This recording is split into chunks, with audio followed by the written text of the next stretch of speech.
New tonight on KGW News, the police mission to dial in on illegal drugs. And this isn't about punishing addiction. It's about reclaiming public spaces. Plus, how a new budget proposal could spell the end of 2 Portland arts centers. It'll be a huge loss for the city if it closes. Then, forget assigned seats. There's another change on Southwest Airlines. What you'll now be required to do on board if you want to charge your device. Certainly horizon views from orbit of the Milky Way rising. As an Oregon astronaut shares his spectacular views from space with the world. We'll have those stories in just a moment, but first to breaking news in Washington, D.C., where 2 staff members of the Israeli embassy have been shot and killed. Police say a man who had been pacing outside the Capitol Jewish Museum opened fire this evening. Authorities say that suspect, now identified as Elias Rodriguez, shouted "Free Palestine" while he was being arrested. Tonight, reaction coming in with Israel ambassador to the UN calling this a, quote, depraved act of anti-Semitic terrorism, end quote. The shooting happened as the victims exited an event at the museum. Indications are they were a young couple about to be engaged. President Trump also condemning the act tonight, saying on social media, hatred and radicalism have no place in the USA. We will update you if we learn more. Thanks for joining us tonight. I'm David Molko. New at 11, a major crackdown in the Rose City with Portland police in the middle of a week-long mission to find people using drugs in public with the goal of getting them help. Catherine Cook talked with police and county health officials about those efforts tonight. Catherine?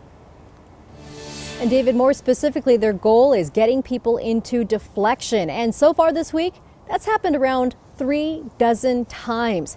And with 2 more days left in this mission, state troopers will join police when they hit one of Portland's busiest neighborhoods for drug activity. It's Wednesday afternoon, and Portland police are on a walking beat in Old Town. They see a lot of familiar faces, many scarred by drug use. Some are ready for help facing their addiction. Police are here to steer them toward it. We have what's called the Pathway Center, where we can take people and offer them a little bit of hope, something besides jail, to try and improve and change their lives. Central Precinct Commander Brian Hughes is heading up this week-long mission. On Monday, police focused on the Pearl District, followed by Couch Park on Tuesday. By late Wednesday, police had led at least 34 people into deflection. County health officials are grateful for that. When somebody comes in, maybe it's not the moment they're motivated, maybe it is. Either way, deflection program supervisor Natalie Amar says they've made a core connection, the first step in building a relationship on the way to accepting help. The model is designed to allow people to encounter deflection multiple times so that connection to services can be there when they're ready. Police have also arrested at least 32 people, in many cases for more than just drug use. They say some had outstanding warrants. Officers also seized guns, drugs, cash, and stolen merchandise. So we've seen great success. This week's focus on drug users follows a months-long effort targeting drug dealers. Hughes says over the last 10 months, they've arrested 50 alleged drug dealers, and all 50 are still in custody. Some were arrested in the Goose Hollow Stadium District. That's where police will focus their efforts on Friday, and they won't be alone. I'm pleased to inform that the governor has agreed to send Oregon State Police bicycle officers to come and assist the Portland Police bike officers in helping to work on this problem. It'll mark the end of just 1 week and hopefully the start of recovery for so many. But Portland's struggle with addiction at large will remain. This problem will not end after 5 days. And tomorrow, police will take their mission to Portland's Central East Side again, with their #1 goal being getting people into deflection. David. Always a work in progress. Catherine Cook reporting tonight. Thank you, Catherine. To get you caught up on tonight's other headlines now, an accused drug trafficker is now facing federal charges after Oregon State Police say they found 60 pounds of powdered fentanyl inside his car. Jose Uribe Camaringa, a Mexican national, was arrested Tuesday on I-5 near Albany during a traffic stop. He's now charged with possessing fentanyl with intent to distribute.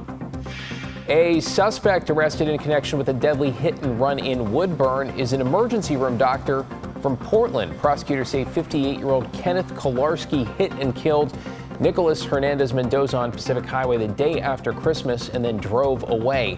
Dr. Kolarski is an employee of Northwest Acute Care Specialists and was working in the ER at Legacy Silverton Hospital. That's where he was arrested on Saturday. That doctor is now on administrative leave and in the Marion County Jail facing felony hit-and-run charges. And in Salem, a bill to keep cell phones out of classrooms statewide will not move forward. The proposal would have required students to keep their phones off and away all day long, including during lunch. Concerns over how to enforce the policy and how to create exceptions for some students are what ultimately sank the bill. When I talked to educators in my district, they were like, who's going to police this? Who's going to be in the hallways? Who's going to be at lunchtime talking about what this policy looks like? I've heard some folks were like, we'll just get the pouches. Well, there is no money in the policy to have districts go out and just do that. And new tonight, the Oregonian reporting the governor may try to issue some sort of executive order to put some kind of phone policy in place statewide.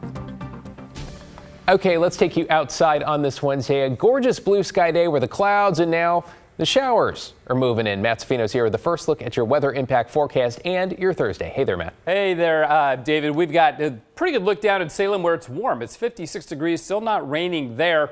And in fact, the temperatures are a lot warmer than they were 24 hours ago. 10, 12 degrees warmer across the metro area because of the cloud cover that we have right now. Now, yes, there is rain rolling in, but it's kind of moved around Portland. Came up from the south over to the east side, and now it's backfilling back towards downtown. But up on Mount Hood, there's been about 1/10 to 2/10 of an inch of rain, and this should spread over the rest of the Portland area during the next little bit. We won't get a lot of rain out of this, and there is some more coming in from offshore, but mainly this is just going to be a couple of light showers overnight tonight and in the morning hours tomorrow, and then we will be done with rain for a while. So Thursday looks pretty good. Got to include a morning shower or two up till about 8, maybe 9 a.m. Then it dries out. 58, 61 by 2 o'clock, by 5 o'clock, 66, and by then it should be mainly sunny as we clear it off right as we head into Getaway Friday for the holiday weekend. So the showers then it becomes sunny. Still looking at a nice weekend warm up, but there are some changes to the weekend forecast that you're going to want to know about. We'll talk about that later, David. Okay, you have me intrigued. Thanks, Matt. Tonight, results continue to trickle in from Oregon's special election with at least 2 key races. It appears still too close to call. Let's start with the nearly $2 billion bond measure in Portland Public Schools. The margin here has actually widened in the past 24 hours with 59% voting yes to modernizing 3 high schools along with seismic upgrades. That's still the tightest race, by the way, since another PPS bond measure failed in 2011. Let's hop over to Washington County. Another bond measure in the Tigard-Tualatin School District right now. Too close to call with a gap of less than 100 votes. This one would raise property taxes about $300 a year on the average home to renovate or replace several schools and make upgrades across the district. And back in Multnomah County, a bond measure to make upgrades at Mount Hood Community College. Look at the 50 to 50 there. Still too close to call right now. The yeses have it. Let me check the math. Yep. By 11 votes, though keep in mind ballots are still being received and counted. Nothing official yet. If you're curious about the results from other key races, by the way, we have a complete list for you by county. You can find up-to-the-minute numbers anytime on KGW.com or on our KGW mobile app. In an update tonight, a marathon Portland City Council meeting that started this morning and has run for more than 14 hours. Is still going on. This all has to do with the mayor's $8 billion budget proposal, with councilors presenting a whopping 126 amendments. I'm getting tired just thinking about it. That's after Mayor Wilson initially proposed more funding for public safety, homelessness, and city cleanup, while eliminating some city staff positions and reducing maintenance at city parks. So one of the proposals, cutting funding to the city's economic development arm, it's known as Prosper Portland, and while that amendment did not gain too much traction today, it could still be brought up again, which concerns some, like small businesses who've benefited from those dollars. Alma McCarty's in the newsroom with a closer look. Alma? Yeah, David, to put it plainly, the councilors who put forth this amendment argued that because Prosper Portland has other funding options, moving the money to other budget priorities made sense. The agency said it's not that simple and could have repercussions across the Rose City. Reduce the Prosper Portland general fund grant to zero and prioritize Portland economic development through the use of transferring dollars from the Strategic Investment Fund. Councilors Jamie Dunphy and Mitch Green introducing this idea while working to balance the budget Wednesday night. This is a targeted, responsible step that allows us to redirect $11 million in general fund dollars to keep Portland parks open, shore up our permitting system, and to invest in true economic development. There will be no economic development in this city if we cannot address our livability concerns.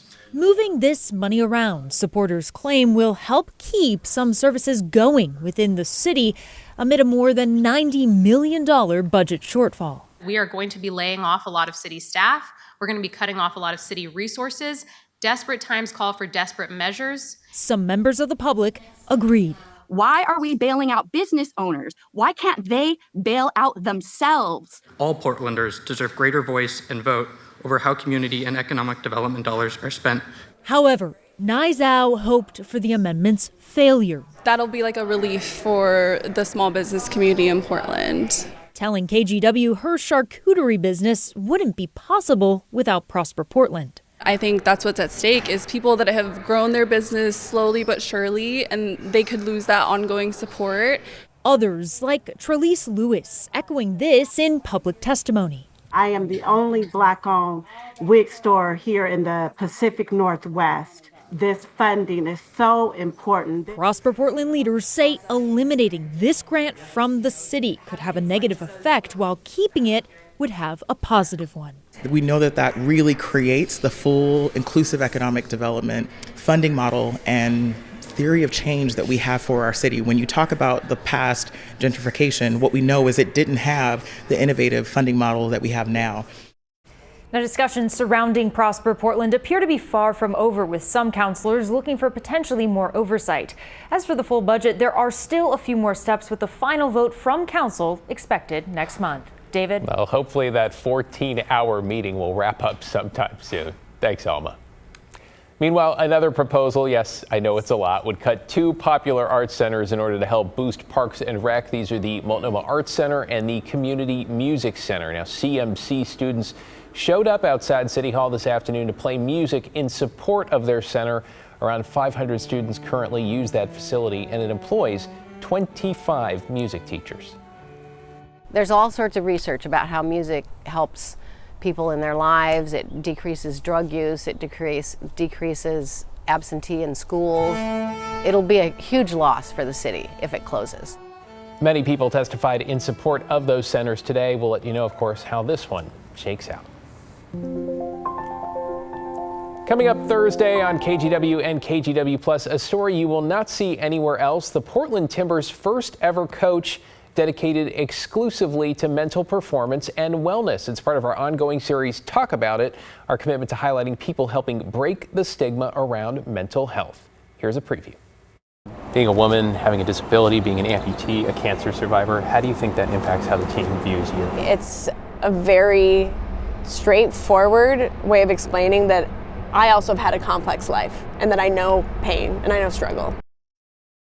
I'll meet Lacey Henderson, a Paralympian, 11-time U.S. national champion in track and field, and at the age of 9, she lost her right leg to soft tissue cancer. Though she did not let that stop her, Lacey co-hosted NBC's Paralympics coverage from Paris last summer and joined the Timbers in December as their first certified mental performance consultant. So, what does that mean? Well, she's focused on the team's mental well-being, both on and off the pitch. We're talking about building emotional endurance, resilience through mindfulness, meditation, mental debriefs after games, and one-on-ones. And if this kind of feels a little bit like Ted Lasso to you, remember Dr. Sharon? Well, that's exactly the point. The potential for high performance happens when you are doing well mentally. We're not just a head floating above a body, right? They need to be connected. Going to see that psychologist, I shouldn't have been embarrassed about. I think that is something that I now preach as a coach. You need to see Lacey. Yeah, todo está bien. Well, the KGW exclusive Talk About It Timbers airs Thursday at 6 and 11 right here on KGW. Plus, we have a special with extended interviews with both Lacey Henderson and head coach Phil Neville. Coach, by the way, really opens up. I was quite surprised there. Appreciate his honesty. You can check that out Thursday at 8 p.m. It's on our free TV app, KGW Plus. See you tomorrow with that.